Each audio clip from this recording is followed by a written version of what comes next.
उत्तराखंड के काशीपुर में भारी बवाल की खबर है। बिना इजाजत जुलूस निकालने पर बवाल हुआ है। काशीपुर में दंगे भड़काने की कोशिश की गई है। पुलिस पर पथराव तोड़फोड़ की कोशिश की गई। प्रशासन ने आरोपियों पर अब बुलडोजर एक्शन शुरू कर दिया है।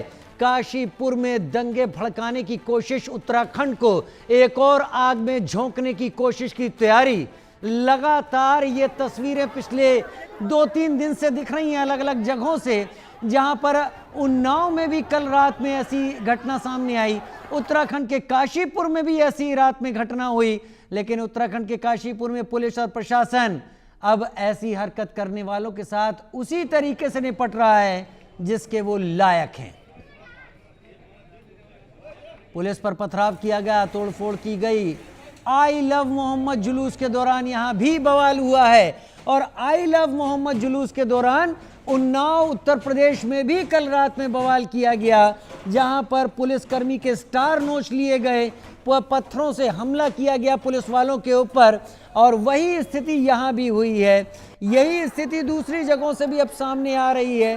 कौन लोग हैं जो आग इस तरीके से भड़का रहे हैं? ये तस्वीरें देखिए, पुलिसकर्मी के साथ कैसे मारपीट की जा रही है। शुभम कोटनाला मेरे साथ इस वक्त जुड़ गए। शुभम, तस्वीरें हम देख रहे हैं, उत्तर प्रदेश के उन्नाव में भी पुलिसकर्मी की वर्दी से स्टार खींच लिए गए। यहां पर भी पुलिसकर्मी को ये भीड़ पीटने और मारने की मार रही है, कोशिश नहीं कर रही है, बाकायदा मार रही है। ये किस तरीके का विरोध है? किस आग में झोंकने की तैयारी थी उत्तराखंड को? जी बिल्कुल, बात करें तो जिस तरह से बीती रात को ये पूरी घटनाक्रम देखी गई, एक तो बिना इजाजत के प्रदर्शन, बिना इजाजत के जुलूस निकाला गया। एक तो सबसे बड़ी गलती यही है कि प्रशासन से अनुमति लेनी चाहिए थी, जिससे प्रशासन के ऊपर और पुलिस के ऊपर शांति व्यवस्था बनाने की जिम्मेदारी है। न सिर्फ अनुमति की बात यहाँ पर आती है, बल्कि उसके बाद जब पुलिस तमाम चीजें देखती है और भड़काऊ भाषणों को देखती है, तो उसके बाद जब उनको रोका जाता है, प्रयास किया जाता है, तो न सिर्फ पुलिस से अभद्रता की जाती है, बल्कि ऐसी तस्वीरें सामने आती है जो देवभूमि की किसी भी तरह से नहीं लगती। ना सिर्फ वो देवभूमि की संस्कृति से मिलती है, बल्कि जबकि पूरी तरह से ये तस्वीरें साफ तौर पर दिखती है कि किसी के भड़काने पर या किसी बड़े साजिश के तहत ये पूरा जुलूस निकाला गया। और ये जुलूस सिर्फ एक धार्मिक जुलूस तो बिल्कुल भी नहीं दिखता, बल्कि साफ तौर पर ये नजर आता है कि ये जुलूस केवल और केवल द्वेष फैलाने के लिए, उन्माद फैलाने के लिए, नफरत फैलाने के लिए और ना जाने क्या क्या साजिश इस जुलूस के पीछे थी। लेकिन धामी सरकार ने जो एक्शन किया है और धामी सरकार की पुलिस ने उसके बाद जो एक्शन लिया है, हम समझ सकते हैं कि काफी। संक्षेप में बताइए, संक्षेप में कितने लोग गिरफ्तार हुए हैं अब तक?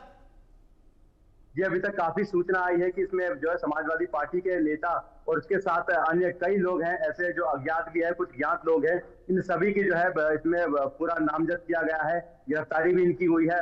और सबसे बड़ी बात, जिस तरह से पीला पंजा चला है, उस पीले पंजे ने साफ तौर पर यह दिखा दिया है कि अगर इस तरह की कहीं भी कोई घटना होती है देवभूमि में, तो देवभूमि में धामी सरकार का पीला पंजा जरूर चलेगा, अतिक्रमण पर चलेगा, ऐसे लोगों पर चलेगा जो धार्मिक सौहार्द बिगाड़ने की कोशिश कर रहे हैं, शांति व्यवस्था को खराब करने की कोशिश कर रहे हैं। और कहीं ना कहीं देवभूमि की संस्कृति के विपरीत अगर ऐसा कोई कार्य किया जाता है, तो ना सिर्फ उन पर कार्रवाई होगी, बल्कि उनके आशियाने पर भी। ठीक है शुभम कोटनाला, दिखाई पड़ रहा है कि किस तरीके का जुलूस है। पुलिसकर्मी को पीटते हुए, दौड़ाते हुए भीड़ दिख रही है, इनके चेहरे भी कैद हुए हैं इन तस्वीरों में।